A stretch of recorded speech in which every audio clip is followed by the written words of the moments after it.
Gerard, thanks for sitting down with me today. I appreciate it. Good. Gerard, the EU has put forward a proposal to revise its plant health legislation. What are the main elements of this? Can you share with us? Yeah, I'll be glad to share that with you. I think one of the big changes is that, and it's very European, it's becoming a regulation rather than a directive. And the directive requires transposition into every member state's legislation, whereas a regulation does not require that. So it gives a better opportunity for harmonization and for a uniform implementation in the EU. So that is it's the main change. Another main change is that in this regulation there is much more focus. In the previous directive there were around 250 quarantine pests nominated. All of them got equal attention, or all of them got the same low level of attention.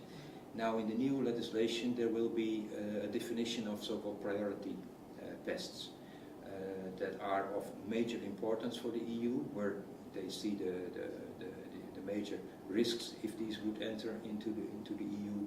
So there will be increased surveillance, so member states have to monitor whether the pest is still absent in their area, and they also need to prepare plans so that they are ready in case there comes an infection, and they know exactly what are the steps to be taken in that case. So they need to have emergency plans in place, and these are also being checked by the European authorities. So that's a much better preparedness, I would say. That also impacts imports, and especially in case of imports of new products into the EU or new origins. Seeds are being produced worldwide, so sometimes we have new origins.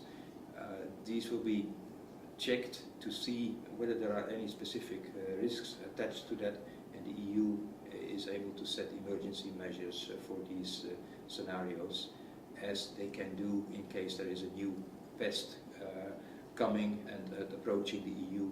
They can also set emergency measures for that. So much better prioritization and a much better preparedness for the worst case scenarios that may happen. So that is these are major changes.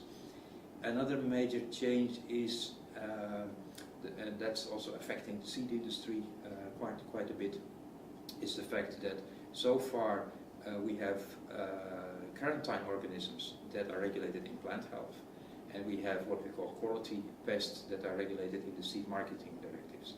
Now these will all be transferred to the plant health regulation, and which means that the pests that were formerly part of seed certification will now become part of either plant passports, if it is intra-EU trade, or part of phytosanitary certificates, so when entering the EU from third countries. And that is a major change in approach to bring all these pests together under a single umbrella. Okay, great. And at the same time, the EU is examining the seed law in the EU. Yeah. How does that interact? How do these two interact with each other? Well, it interacts with each other, that it's all in the same time schedule. It's part of one package, which they call Smarter Rules for Safer Food. So food safety is one common denominator in there, and safety of environment is one common denominator in there. As such, on the technical level, there is not a lot of interface, except that now what was formerly part of seed certification is being moved to a plant passport and phytosanitary certification. So Gerard, I'm going to ask you to change your hats a little bit here and put on your ISF hat. Yeah. Can you tell us a little bit about the initiatives that ISF is working on as far as international trade? Yeah, thanks for that question. And okay, I'll put on my other hat. Yeah, well, it's international trade, so it's clear that this is first responsibility of ISF. Although ESA, with its international connections, has a role to play there. But in terms of ISF, what we see there are three different actions. First of all, there is the so-called International Seed Health Initiative, mainly focusing on vegetable seed, where the industry is and the technical people of the industry are coming together to agree on what is the best protocol for testing a specific seed species for a specific pest. And this is an activity which has been going on for around 15 years now, and there are about 20 protocols on the ISF website where the industry has agreed on this is the best practice to do.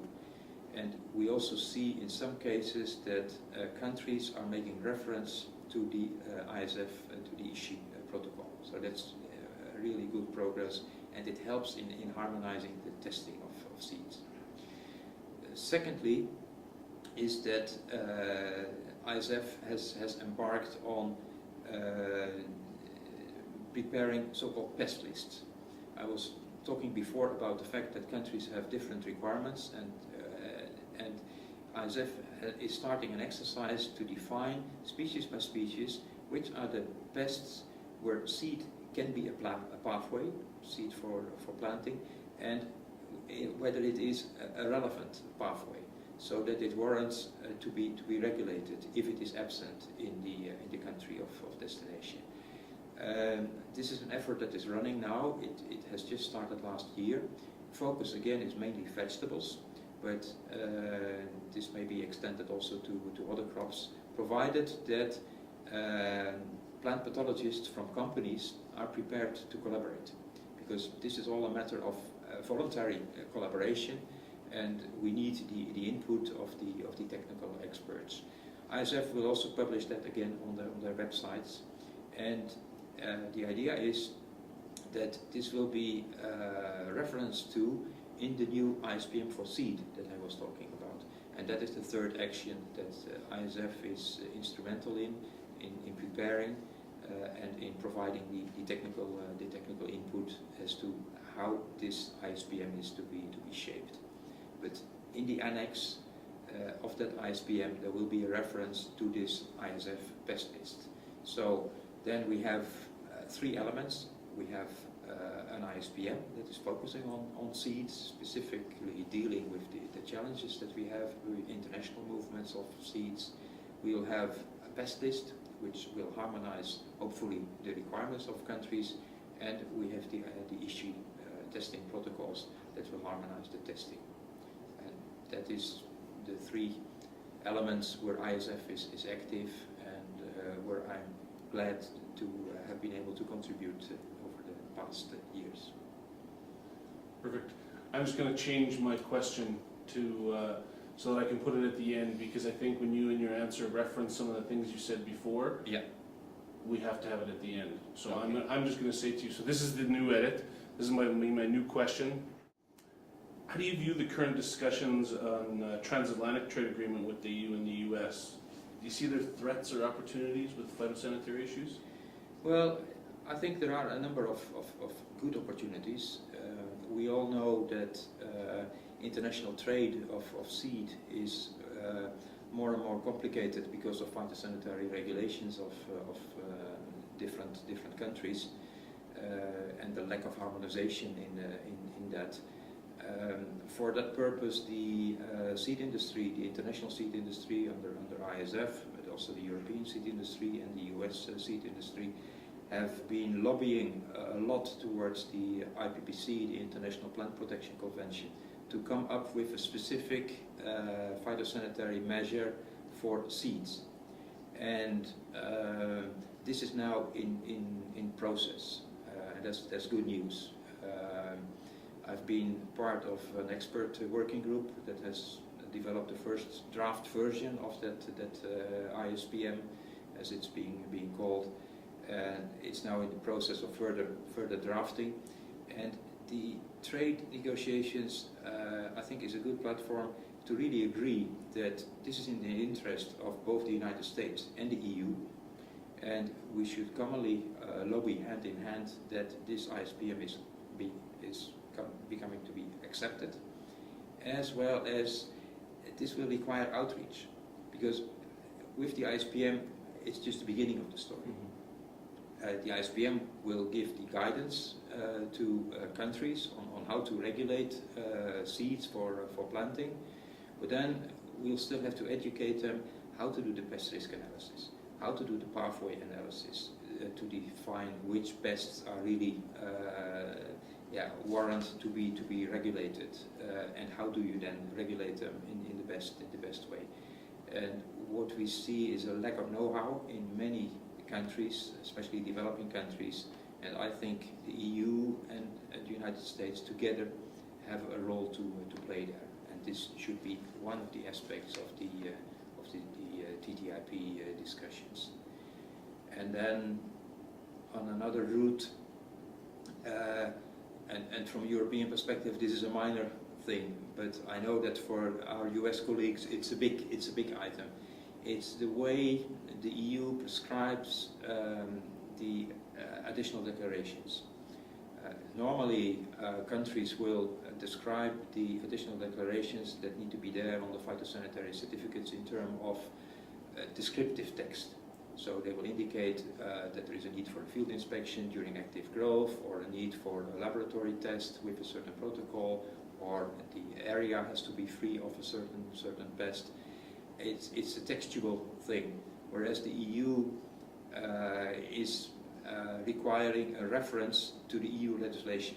So you have to indicate that it's is complying with Annex number 2, subchapter number 3, item number, adoption number 2, and that is complex, because it requires for the countries that export to the EU to know exactly what the EU requirements are, to make reference to that, to include that in the additional declaration, and then especially in the case of re-export, where is the text? And the text is normally the basis of providing the proof for the evidence for re-export.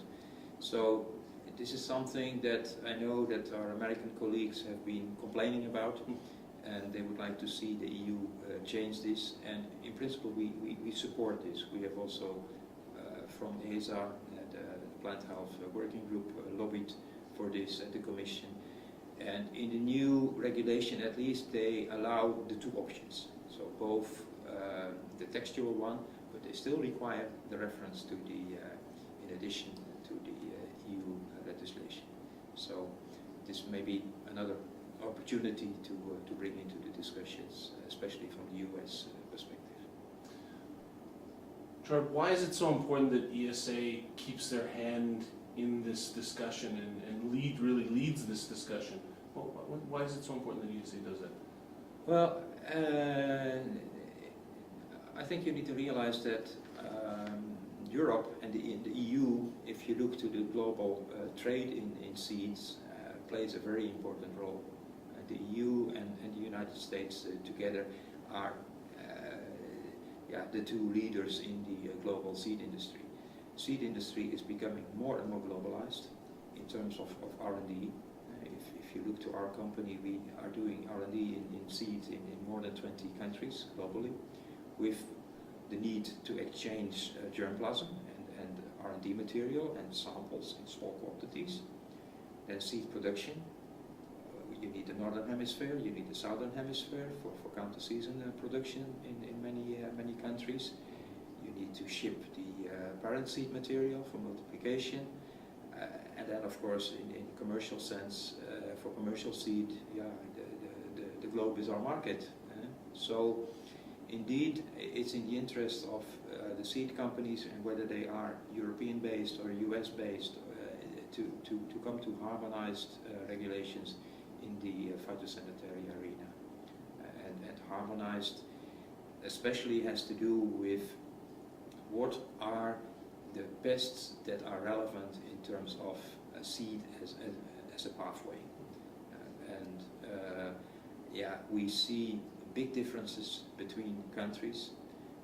Some countries, take for example tomato seeds, some countries may ask additional declarations for more than 20 different pests, while others have only 2 or 3 pests on the list, and there may be different pests again.